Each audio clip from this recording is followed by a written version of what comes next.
En este primer tema vamos a platicar con el doctor Jesús de Dios.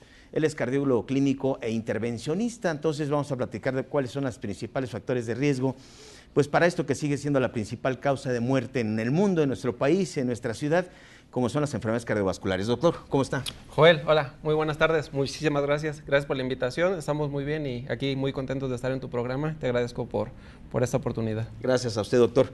Bueno, platiquemos para el auditorio cuáles son estas principales enfermedades, cardiovasculares, cuáles son los factores de riesgo y cómo prevenirlas. Como tú lo comentas, la enfermedad cardiovascular es la causa más importante de muerte en el mundo, ¿sí? Y por ende también en México.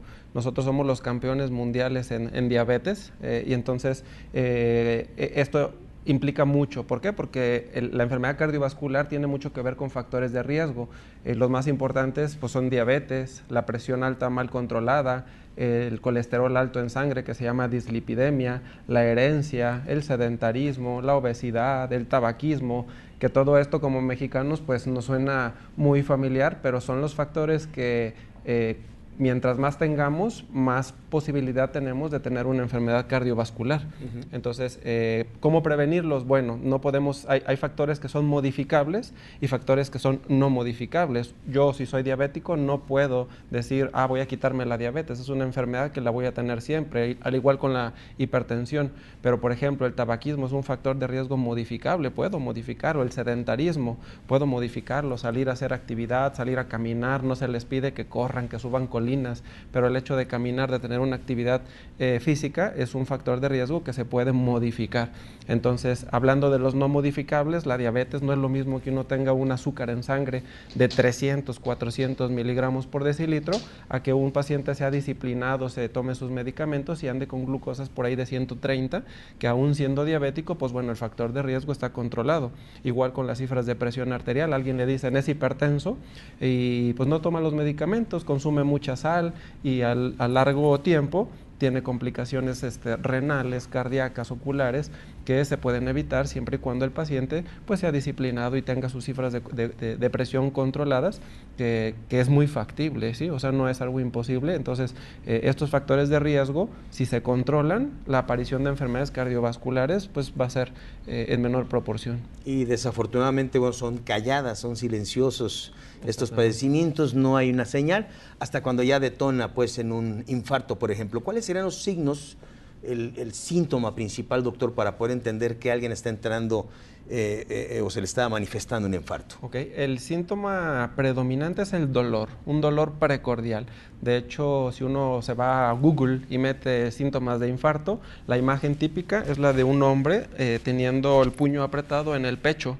Es muy característica, es una opresión precordial y el paciente sabe, dicen en la literatura que tienen una sensación de muerte inminente, sienten la angustia, sudan, tienen ganas ocasionalmente de vomitar y sobre todo es muy característico que estas molestias precordiales, porque están en el pecho, se presentan con los esfuerzos, ¿sí? Habitualmente un paciente que está haciendo actividades de jardinería, que está levantando al nietecito, es cuando viene el dolor precordial. Sin embargo, pues es más preocupante cuando no hay necesidad de que haya un esfuerzo físico. El paciente puede estar en reposo y tener esa molestia, ese dolor que en medicina se llama angina, ¿sí? Entonces es una sensación de opresión que se irradia habitualmente al brazo izquierdo, particularmente por la parte interna, se irradia la mandíbula y le digo, es una sensación de muerte inminente, así lo describen los pacientes. ¿No da oportunidad de hablar, de gritar, de pedir auxilio? Sí. Esta enfermedad la puede uno catalogar de manera crónica, se llama angina crónica, que el paciente sabe que le da la molestia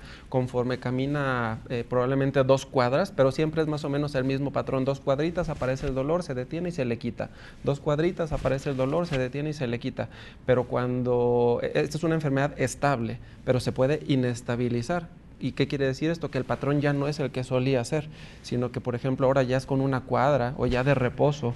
Esto es una urgencia, ¿sí? Cuando ya no cumple con ese patrón y estamos hablando de la angina. El infarto es diferente. El infarto es un dolor súbito, ¿sí? Que no se quita, que es de las mismas características, pero en intensidad es mayor.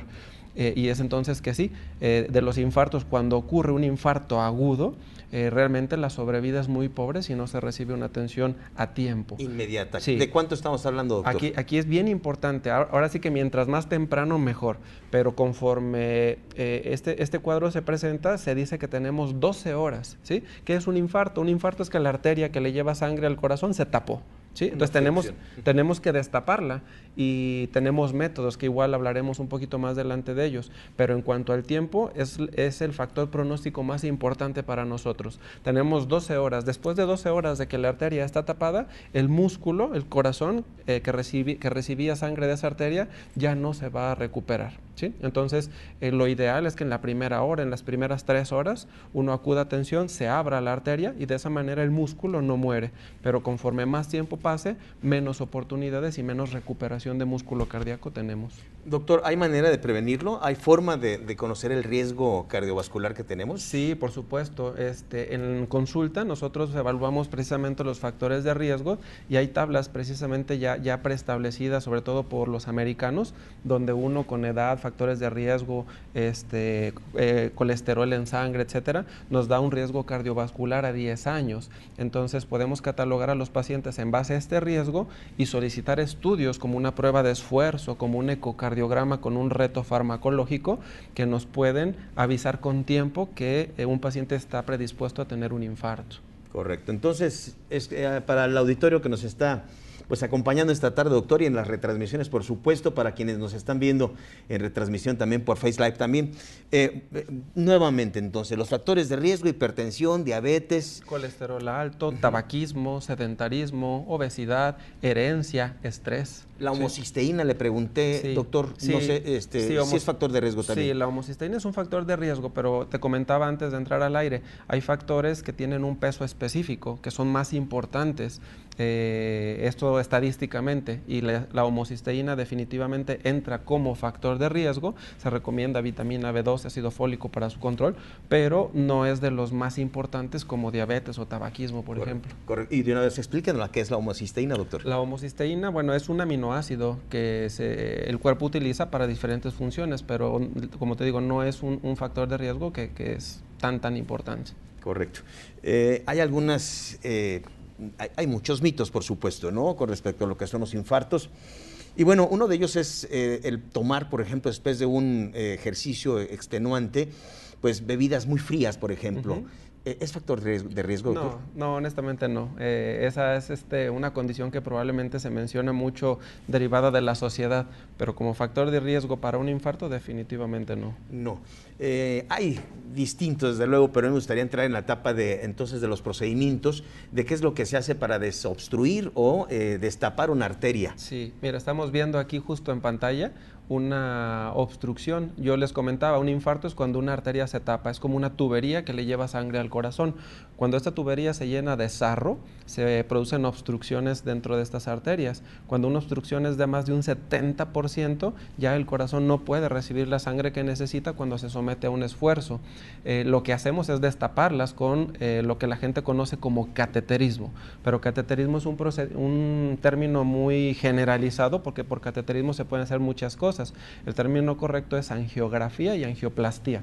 Se desobstruye precisamente con estas nuevas tecnologías que antes no las teníamos pues, ni en México ni en el mundo. Antes, para solucionar esto, había que abrir el corazón, había que abrir el pecho, poner puentes coronarios, y a partir por ahí de 1978 nace esta técnica llamada angioplastía, en la cual inicialmente por la ingle y posteriormente, alrededor de 13 años para acá, a través de la arteria radial del brazo, se hace llegar un tubito, ¿sí?, que llega hasta el corazón, que es un catéter.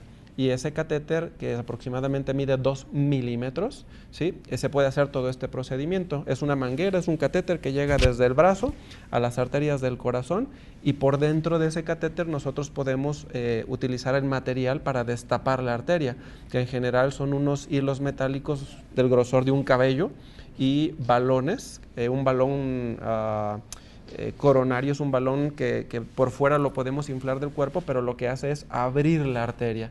Sin embargo, no es suficiente porque la arteria es músculo. Si nosotros solo utilizamos un balón, abrimos el sitio donde está la obstrucción, tiene una propiedad que se llama retracción elástica, y por lo cual es indispensable poner una malla metálica, un soporte, un stent, exactamente, un stent para que no ocurra este fenómeno de retracción y la arteria quede abierta. Y todo lo hacemos por 2 milímetros.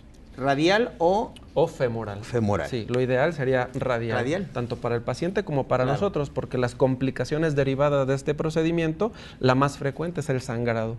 Y el sangrado habitualmente es en la arteria femoral. Qué interesante saber pues que existe todo este tipo de procedimientos y que el doctor Jesús de Dios, por supuesto, los realiza, porque además de ser cardiólogo clínico, bueno, maneja el intervencionismo, por supuesto. Sí, doctor, para una valoración de riesgo cardíaco, ¿a esos números nos podemos comunicar con usted? Sí, el teléfono en el consultorio o los teléfonos son el 3817-2010 y el 3641-2753. Acá está la cámara, discúlpeme doctor, no le indiqué, acá estaba la cámara. Adelante. Y entonces ya nos da los números telefónicos 3817-2010 o 3641-2753.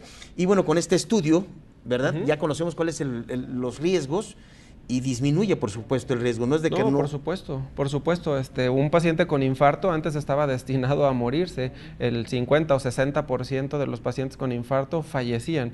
Hoy la estadística dice que de los probablemente 800,000 infartos que hay en el mundo, 112,000, más o menos 112, 120,000 son los que fallecen. Entonces ya la gran mayoría se salva.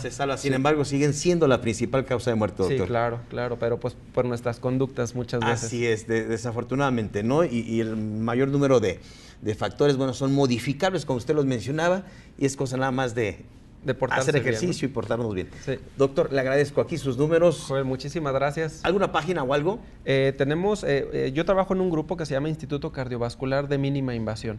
La página sería www.icmi, que son las siglas, .mx. Ahí podrán ver todo lo que se hace con mínima invasión, que son evitar las cirugías, y te comentaba, igual en otra plática podríamos hacerlo, claro que sí, desde el procedimiento en coronarias, puede ser en carótidas, en los pies de los diabéticos, o lo que te comentaba, hoy en la mañana implantamos una válvula sin necesidad de cirugía, se metió por la ingle y la paciente mañana se podrá ir a su casa. Ahí está toda la información. Muy interesante, ya platicaremos, doctor, por supuesto, para el público de su salud. Muy amable. Muchísimas gracias a todos. Gracias, doctor.